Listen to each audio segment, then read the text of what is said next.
The long-awaited visit from an administrator has been the cry of these people. A neighborhood that has existed close to 15 years has been what others called the land of the survival of the fittest. News of the arrival of the divisional officer was received with mixed feelings. At 3:40 p.m., the divisional officer and his entourage were received by the quarter head and his notables, and after official formalities were exercised, the quarter head, His Majesty Tumwele, welcomed the divisional officer and his suite and stated their needs. He talked of the need for schools, a health center, civil status registration center, water, electricity and others. The question of situating this neighborhood was a priority in the agenda. The inhabitants did not know if Bois de Senche belongs to Douala 2 subdivision or to Douala 6 subdivision. The divisional officer did not mix word to answer this worry. He informed the over 12,000 souls living in this neighborhood that they are part of his area of command, an answer which has given assurance to the population. We're living in Bois de Senche, they call this no man's land. We don't know our limit, no security. So the coming of the SGO inside this quarter, we are very happy because the SGO have made us understand one or two things that concern this quarter that we did not know before. So we thank the SGO very much for the presence in Bois de Senche and the assistance of the people of the Bois de Senche. And we are happy because we have achieved one or two things from the SGO that will encourage us to go ahead for Bois de Senche, because we're totally discouraged of Bois de Senche. For the Douala people, the one they call them Douala CCM, but today we know our position. I can stand now and bold. I can stand and tell, yes, where I'm living now, I have my right. Where I'm living now, I have a security. The divisional officer indicated that Bois de Senche is located in an area of risk. He mentioned the airport and the sea.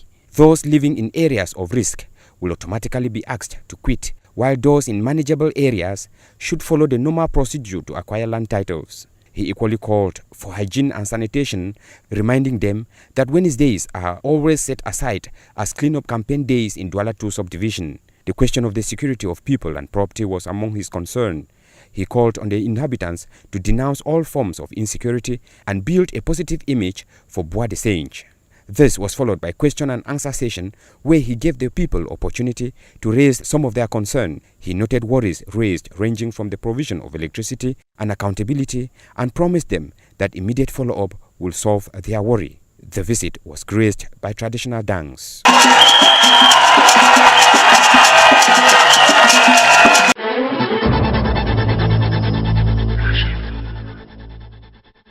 According to Amnesty International's report, 101 cases of arbitrary arrest and torture were documented between 2013 and 2017, with some of the victims said to have been tortured to death. The accused persons were said to be supporting Boko Haram, but often without evidence. The report also talked of 20 different sites in which detainees were held and that the atrocities are happening at a base that has also been used by U.S. and French troops. Amnesty International's Regional Director for West and Central Africa, Alioune Tine, stated that his organization has repeatedly and unequivocally condemned the atrocities and war crimes committed by Boko Haram in Cameroon, but went further to complain that nothing could justify the practice of torture committed by the security forces. For its part, a Cameroon Defense Ministry spokesperson, Colonel Didier Bajek, accused Amnesty International of bad faith and of trying to transform what he termed killers into victims. He went further to state that the Cameroon army is professional and disciplined. Amnesty International estimates that Boko Haram has killed over 1,500 civilians in Cameroon since 2014 and abducted many others. The killings are said to have been carried out through a series of brutal and often indiscriminate attacks, in addition to its kidnapping of women and girls and its widespread looting and destruction of property.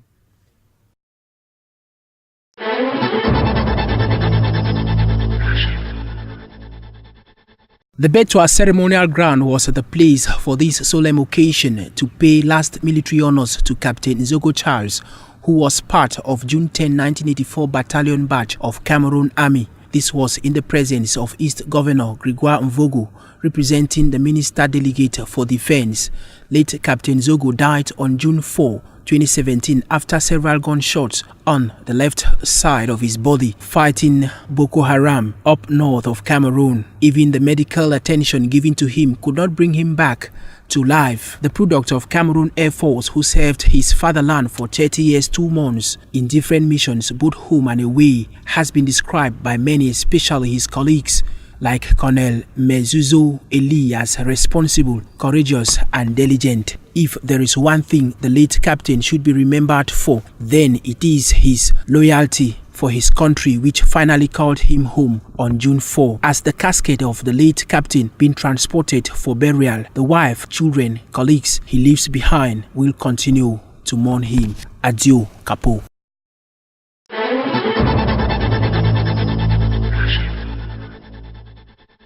Quality services for patients' well-being is the theme for an upcoming open day at the Cité de Palmiers District Hospital in the Douala 5 municipality. A day which has been set aside by the director of the hospital, Dr. Celestin Zangono, with the objective to create awareness on the importance for patients to go for regular check-up, the services offered by the hospital, and free consultation, particularly on open days for particular ailments. Speaking in the presence of media men and women, Dr. Celestin also added that this day is also to rebuild the confidence of the local inhabitants within this municipality vis-à-vis public health structures in the country. An image building coming at a time most public health structures in Cameroon has been dragged to mud. Heads of different departments took turns during the meeting to expatiate vividly on what they offer in terms of services in their department, with emphasis on saving the lives of all, but particularly women and their children.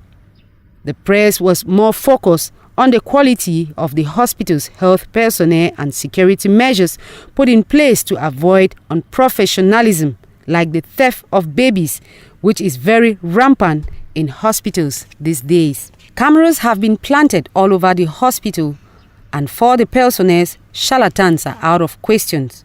This, the administrator outlines amongst other measures they have put in place to improve on their services.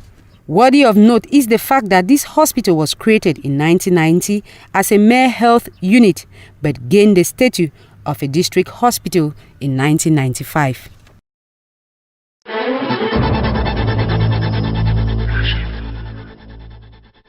The Cameroon Business Leaders Association in Betua are this day to valorize the roadmap of the association. Attended by the governor of the East region, the mayor, traditional authorities, women and young girls, the associationists seize this opportunity to come closer to the people. Their socio-cultural achievements were equally put at the center stage as they present the projects of helping young girls and single mothers.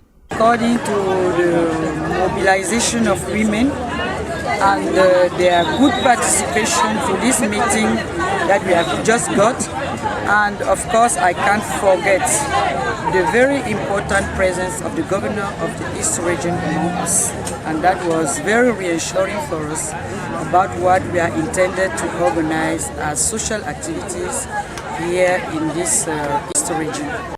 The association is working for the interests of women who, due to economic hardship, have lost faith. A fundraising exercise went on to promote the good deeds of the association to support women who had plan of action to carry out little economic activities. Press conference and film expose were all presented to the public. The governor of the East region, Gregoire Mvogo, applauded to the efforts of the Women Association and called on other associations to follow the footsteps of these business women to bring development in the East region.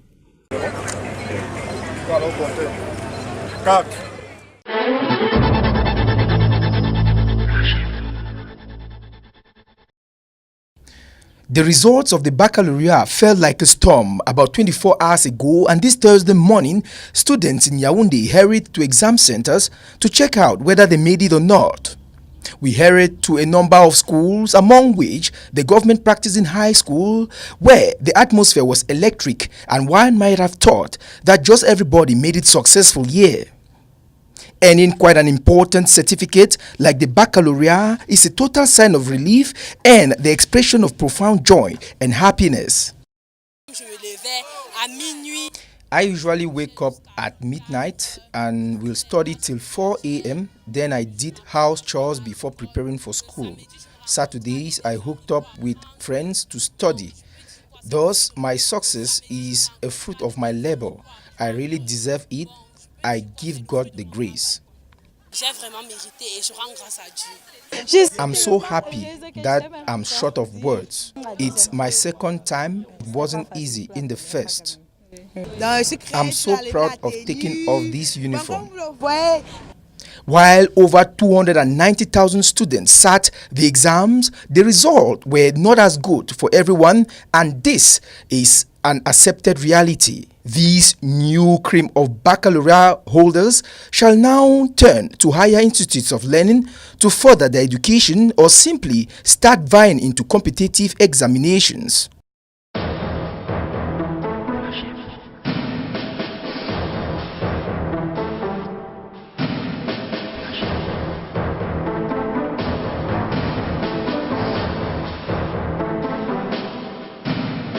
Une fois encore, Amnesty International pointe un doigt accusateur contre les autorités camerounaises. Dans son rapport du 20 juillet, l'organisation s'appuie sur une centaine de supposés témoignages faisant état des arrestations, des détentions et autres secrets de torture qu'auraient subi les prisonniers sur la base de Salak. Une sortie de l'Organisation de défense des droits de l'homme que des observateurs, une fois de plus, trouvent inappropriée au regard du mépris de la secte islamique Boko Haram du droit à la vie humaine. Déjà même au Cameroun, ils parlent depuis tant de temps, le Boko Haram a tué 2000 ou 20 000 Camerounais ou 20 000 êtres humains. Ils ont esquissé un beau jour le procès qu'ils vont intenter dans quel tribunal. Donc ne vous énervez pas. Il faut applaudir. Amnesty est là pour la démocratie et il ne peut fonctionner que là où il y a la démocratie. Pour le juriste, les sorties récurrentes d'Amnesty International apportent la preuve du caractère démocratique des pays régulièrement indexés, en l'occurrence le Cameroun. Amnesty ne peut prospérer et ne vit que là où il y a la démocratie. Et ça ne me surprend pas. C'est un enfant de la démocratie. Ce qui signifie que Amnesty ne dira jamais que les terroristes, par exemple de Boko Haram, ont tué tant de personnes, nous allons leur porter plainte. Vous comprenez, hein?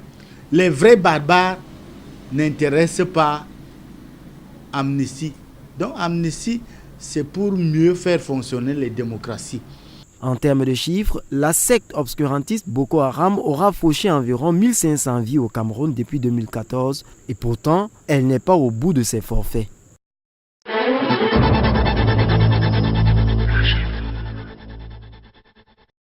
Place des fêtes d'Ngaoundéré, dispositions sécuritaires détaillées, drones à l'appui pour survoler, ces cadres choisis pour l'installation de nouveaux commandants de la 31e brigade d'infanterie motorisée de Ngaoundéré et de la Légion de gendarmerie de la Damawa, nommés le 29 juin dernier par le chef suprême des forces armées. Il s'agit respectivement des colonels Simon Romain et Minabou Aboubakar.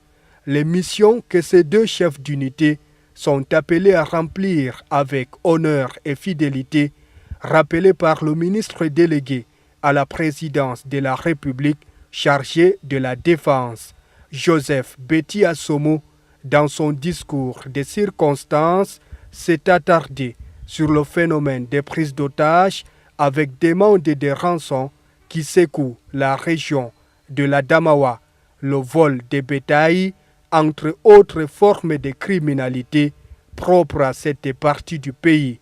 Le MINDEF a aussi insisté sur la discipline dans les rangs. Éviter les revendications malencontreuses et notamment les revendications sur la voie publique qui ne sont pas des mœurs digne de nos armées.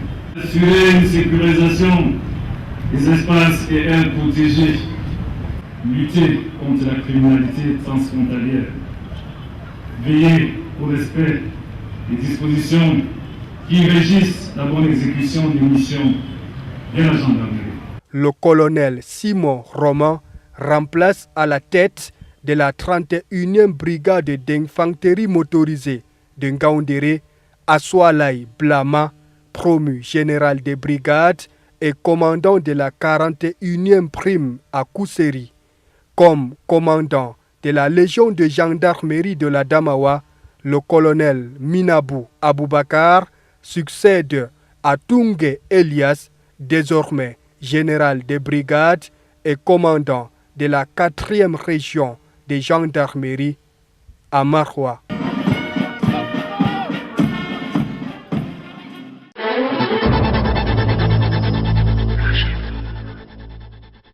La place de fête de Berthoud a servi de cadre le 14 juillet 2017 à la cérémonie hommage rendue à un officier de l'armée camerounaise, le capitaine Gozo Charles, du bataillon de troupes aéroportées, BETAB en abrégé. De regretter mémoire, Charlie, comme aimaient à l'appeler les intimes, enrôlé dans l'armée le 10 avril 1984, a définitivement quitté les rangs le 4 juin 2017, alors qu'il était en pleine opération des forces mixtes multinationales dans la région de l'extrême nord. Pris de mal à la jambe gauche, grièvement blessé et conduit à l'hôpital, il succombera contre toute attente. C'est le gouverneur de la région de l'Est, en personne Grégoire Mvongo, au nom du ministre délégué à la présidence de la République chargé de la Défense, Joseph Béti Assomon, qui a présidé le 14 juillet cette cérémonie. Le lieutenant-colonel Monsieur Eli Romance, commandant le BETAB, s'est acquitté du devoir de lire les éloges funèbres. On en retiendra que le courageux capitaine Gozo Charles était doté d'un sens de responsabilité qui faisait de lui un bon parachutiste et commandait l'admiration de ses camarades. En cantonnement ou en opération, il a participé à toutes les opérations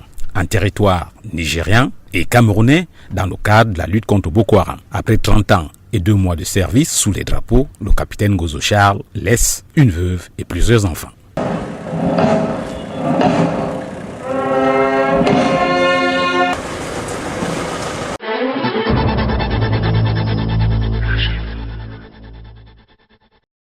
Dans l'optique d'apporter un encadrement social relevé et d'une prise en compte des politiques publiques locales de l'approche genre au Cameroun, il a été créé dans la région de l'Est, la FEPAS, Association des femmes élites leaders d'associations qui travaille en partenariat avec la CWBLA, Cameroun Women's Business Leaders Association.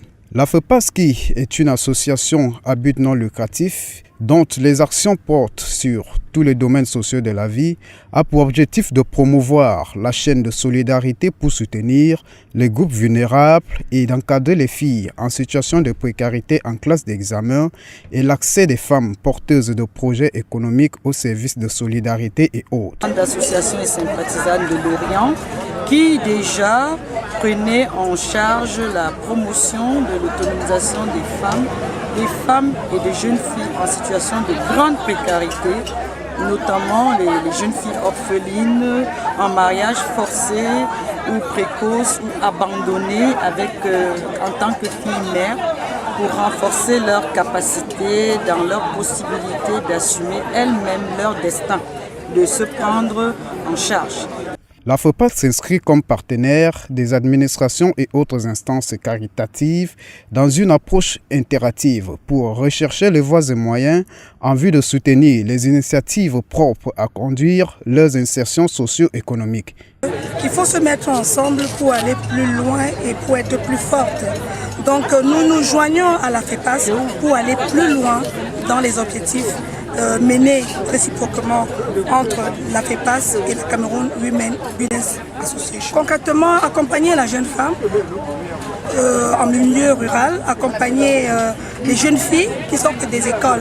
Cette rencontre, présidée par le gouverneur de la région de l'Est, Grégoire Mvogo, avait pour point culminant une conférence de presse et projection vidéo permettant à ces organisations non gouvernementales et autres instances caritatives de vulgariser leurs actions visant à autonomiser et développer les capacités des femmes et filles vulnérables des défis qui les interpellent.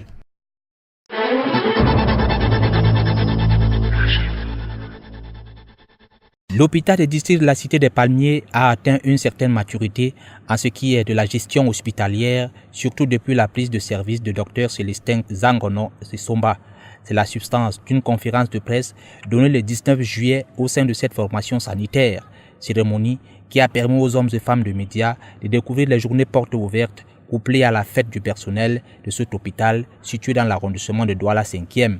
Une plateforme qui apporte davantage de réponses aux questionnements des populations, si ce n'est d'établir la confiance, de mettre un terme à la crise qui semble persister entre les populations et les hôpitaux publics en général et en particulier entre les populations et l'hôpital de district de la Cité des Palmiers. Une occasion pour la direction de l'hôpital de présenter au grand public les différentes prestations qui y sont ouvertes. Où on peut faire la prise en charge des urgences, où on peut faire des interventions chirurgicales majeures, où on peut faire des césariennes sécurisées, où on peut venir accoucher dans de très bonnes conditions de sécurité, d'hygiène, de prise en charge, où il est bon de venir se soigner. C'est la raison pour laquelle nous avons organisé ces premières journées portes ouvertes. L'organisation des journées portes ouvertes, une grande première, faisant suite à la volonté de cet hôpital de vouloir communiquer avec les populations et son environnement, notamment les patients. Ils se tiendront le 24 et le 28 juillet prochain. L'opportunité sera donnée aux populations de faire des dépistages gratuits contre certaines maladies. On dépiste les maladies courantes. Alors, nous avons l'hypertension artérielle, la tueuse silencieuse. Nous avons le diabète, une autre tueuse silencieuse. Nous avons hypertension, nous avons le dépistage du col de l'utérus, une autre tueuse silencieuse. Nous faisons le dépistage de la tuberculose. Nous avons le meilleur CDT du Cameroun en ce moment. Nous faisons le dépistage de l'endémie du siècle, le VIH. La direction est donc dans une perspective de donner encore plus d'informations sur la vie et les activités de cet établissement hospitalier sur le thème « La qualité des services pour le bien-être des patients ». Il est donc question d'aller se faire dépister car ne dit-on pas souvent qu'une personne en bonne santé est un malade qui s'ignore.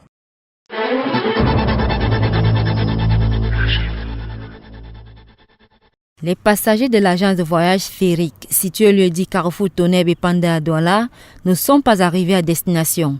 Embarqués pour se rendre dans la région de l'Ouest Cameroun, le voyage a été tout simplement annulé sur ordre du sous-préfet de Douala 5e, Jean-Marie Tchakui, qui a effectué une descente inopinée dans cette agence pour décider de sa fermeture immédiate. Le motif est fondé. C'est une agence qui a été fermée depuis le mois d'octobre. Et malheureusement, comme les gens sont ceux qui sont à Douala, ce monsieur a continué à mener tranquillement ses activités.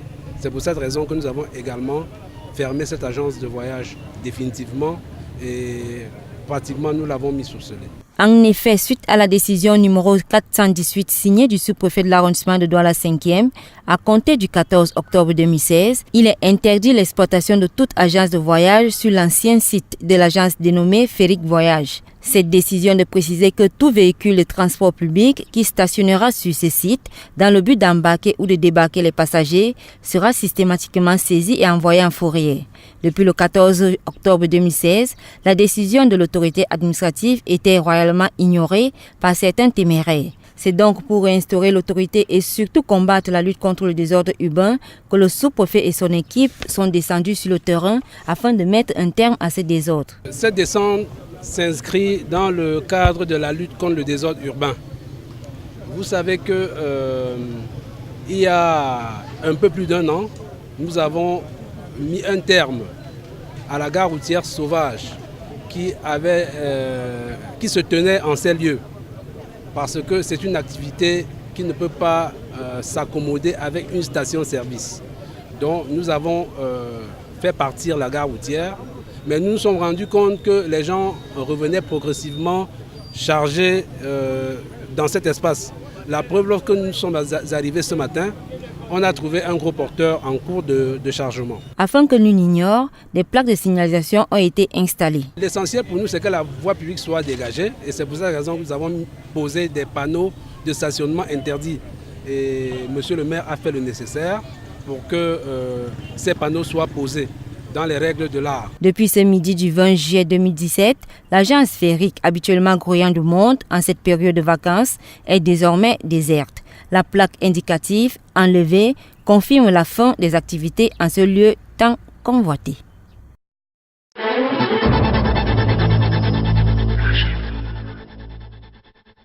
Le championnat de vacances Peng Magique numéro 1 est rendu en cette année 2017 à sa 3e édition.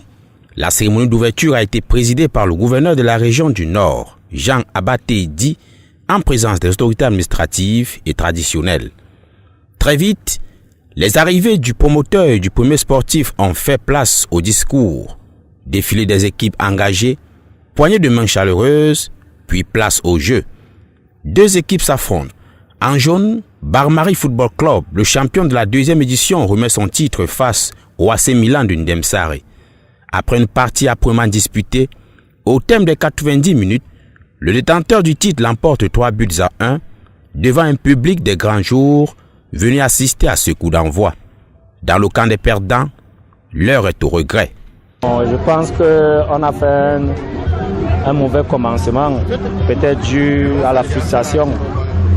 Et nous avons des jeunes joueurs qui ont commencé nouvellement. Et je pense que au fur et à mesure du championnat, on va essayer d'améliorer nos lacunes. On peut dire qu'il y a un peu manque de communication entre nous. Et que dire de ce supporter visiblement très ému? On voit comment les Pamadi a organisé les trucs comme ça là, ici au nord. Là, ça permet que nos enfants aussi évoluent dans le nord. Parce qu'on voit ça seulement ailleurs. Aussi, maintenant là, il faut qu'on voit aussi si c'est nous au nord. C'est sur une note positive que s'est achevée la cérémonie, sous la satisfaction de son promoteur. Les mots me manquent, bon, voilà, on essaie d'encadrer nos enfants positivement, et on les accompagne, on leur offre aussi vraiment un espace pour s'exprimer, et voilà, et c'est pas tout. D'autres sont en tout cas dans l'usure en train de se former dans la planification. Pour le gouverneur Jean Abaté Di, le championnat est la bienvenue et s'inscrit dans le cadre des vacances utiles et responsables.